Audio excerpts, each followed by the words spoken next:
Hi friends, ഇന്ന് നമുക്ക് റവ ഉപയോഗിച്ച് നല്ല അടിപൊളിയായിട്ടുള്ളൊരു കേക്ക് റെഡിയാക്കി എടുക്കാം. ഞാനിവിടെ 1/2 കപ്പ് മൈദ എടുത്തിട്ടുണ്ട്. ഇനി നമുക്കൊരു 1/4 കപ്പ് പഞ്ചസാര ഒന്ന് പൊടിച്ചെടുക്കണം.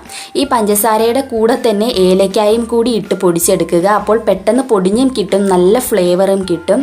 അപ്പോൾ ഞാൻ ഒരു 7-8 ഏലക്ക കൂടി ഇതിലോട്ടിട്ട് നമുക്കൊന്ന് പൊടിച്ചെടുക്കാം. പ്രത്യേകിച്ച് നമ്മൾ എസൻസ് ഒന്നും ചേർക്കുന്നില്ല, അപ്പോൾ ഈ ഏലക്ക മസ്റ്റാണ്.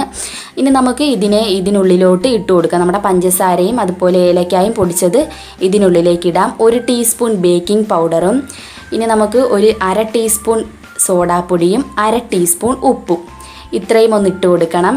ഇനി നമുക്ക് ഇതിനെ ഒന്ന് ഇളക്കി യോജിപ്പിച്ച് എടുക്കാം.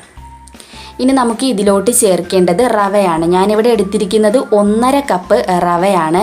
അപ്പോൾ നമുക്ക് ഇതിനുള്ളിലേക്ക് റവ കൂടിയിട്ടിട്ട് നല്ല പോലെ ഒന്ന് മിക്സ് ചെയ്തെടുക്കാം. അപ്പോൾ ഞാനിവിടെ 1/2 കപ്പ് റവയും ചേർത്തിട്ടുണ്ട്. ഇനി നമുക്ക് എല്ലാം കൂടി നന്നായിട്ട് യോജിപ്പിക്കാം. ഇനി നമുക്ക് ഇതിലോട്ട് ചേർക്കേണ്ടത് ഓയിലാണ്. ഞാനിവിടെ സൺഫ്ലവർ ഓയിലാണ് എടുത്തിരിക്കുന്നത്. അപ്പോൾ നമുക്കിത് 1/2 കപ്പ് സൺഫ്ലവർ ഓയിൽ കൂടി ഒഴിച്ചു കൊടുക്കാം.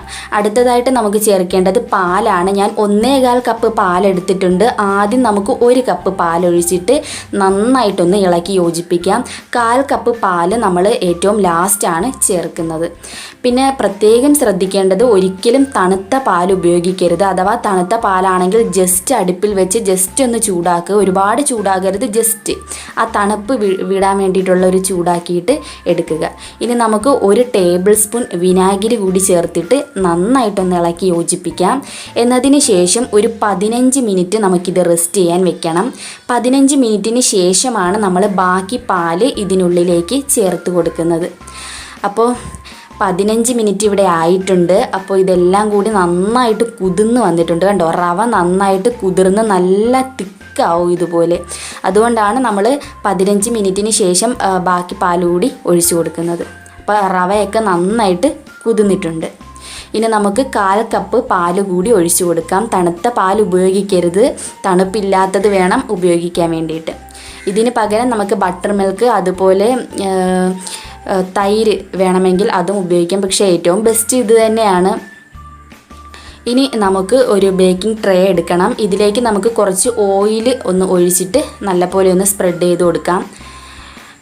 നമ്മുടെ റവ കേക്ക് പെട്ടെന്ന് ഇതിനുള്ളിൽ നിന്നും ഇളകി വരാൻ വേണ്ടിയിട്ടാണ് ഇതുപോലെ ചെയ്യുന്നത്. ഇനി നമുക്ക് നമ്മുടെ റവയുടെ കൂട്ട് ഇതിലോട്ട് ഒഴിച്ചു കൊടുക്കണം.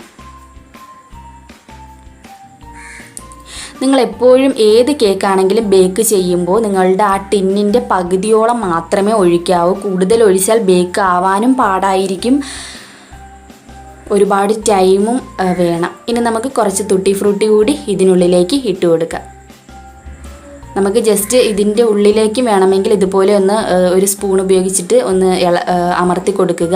എന്നിട്ട് ഇതിൻ്റെ മുകളിലേക്ക് കുറച്ചുകൂടി നമുക്ക് തുട്ടി ഫ്രൂട്ടി ഇട്ട് കൊടുക്കാം.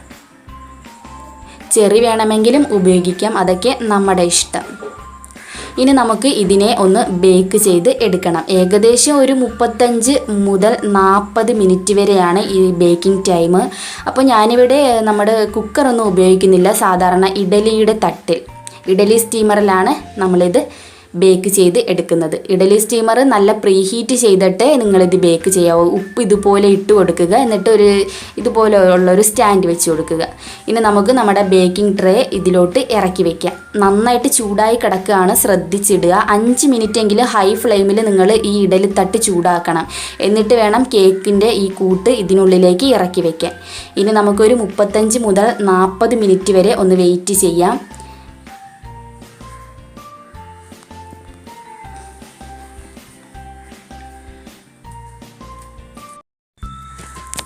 അപ്പോൾ ഏകദേശം ഇവിടെ ഒരു 40 മിനിറ്റ് എടുത്ത് നമ്മുടെ കേക്ക് ഇവിടെ ബേക്ക് ആയിട്ടുണ്ട്. പിന്നെ അവരവരെ കയ്യിലുള്ള ബേക്കിംഗ് ട്രേയുടെ വലിപ്പം അനുസരിച്ചായിരിക്കും ബേക്ക് ആവുന്നത്. ഇതിനേക്കായി ചെറിയ ടിന്നാണ് നിങ്ങൾ എടുക്കുന്നതെങ്കിൽ കുറച്ചുകൂടി ടൈം എടുക്കും. ഇതിനേക്കായി വലിപ്പമുള്ള ടിന്നാണെങ്കിൽ പെട്ടെന്ന് കുറച്ചുകൂടി നേരത്തെ ബേക്ക് ആവും.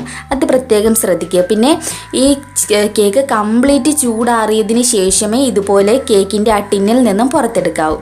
അപ്പോൾ ഇഷ്ടമായെങ്കിൽ ലൈക്ക് ചെയ്യാനും ആദ്യമായിട്ടാണ് വീഡിയോ കാണുന്നതെങ്കിൽ സബ്സ്ക്രൈബ് ചെയ്യാനും മറക്കരുത്.